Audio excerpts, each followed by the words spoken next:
one of the things about the pecan raisin loaf, it's a very expensive loaf, and even if we have 5 or 6 of them left over, it's really a shame to throw them away. So we actually developed a snack that is very popular, and we end up not throwing away anything.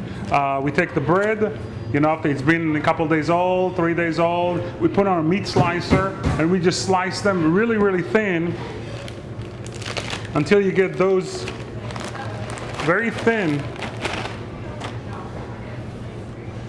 pieces of dough, pieces of bread, I want to say, and we put a little bit of oil and sprinkle it with sugar and bake it in the oven until it becomes nice and crunchy and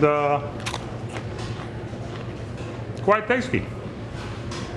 I think that our original location is a lot of foodies, a lot of people that are really well-traveled, been in a lot of places, well-read,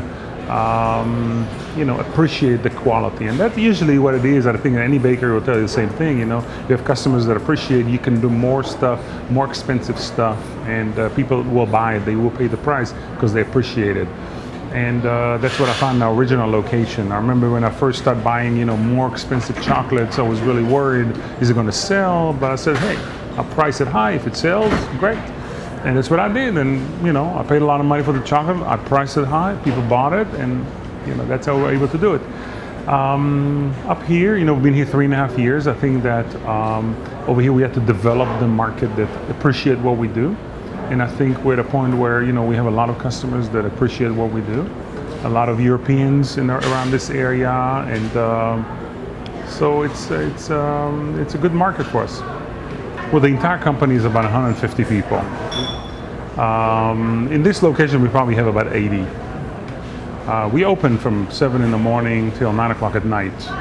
And we're thinking about extending our hours even later than that and offer some more light fare later at night. So it's a lot of shifts and a lot of coverage as far as the space that we have here. When I started, I was afraid to hire anybody. So I had 3 girls on the counter, my dad and myself. And after 3 days, I realized that I'm not going to be able to work 22 hours a day. And, so when I first opened, our very first open, my dessert case had eclairs in it. And I didn't have any cakes in it. But when a customer came in and said, do you have cake? I said, yeah, I got some in the back. What do you want? And then I ran to the back, and in 10 minutes, I made it real quick, a cake, and I sold it. So how many items did we have? I don't know, probably 20 or something, Today, we probably have hundreds of items. Because you get bored what you do, so you start adding different things. You see different magazines or different books, and you see new ideas. You keep adding, and I'm good at adding. I'm not always good at taking out. So that's how it grows to be quite a lot of selection.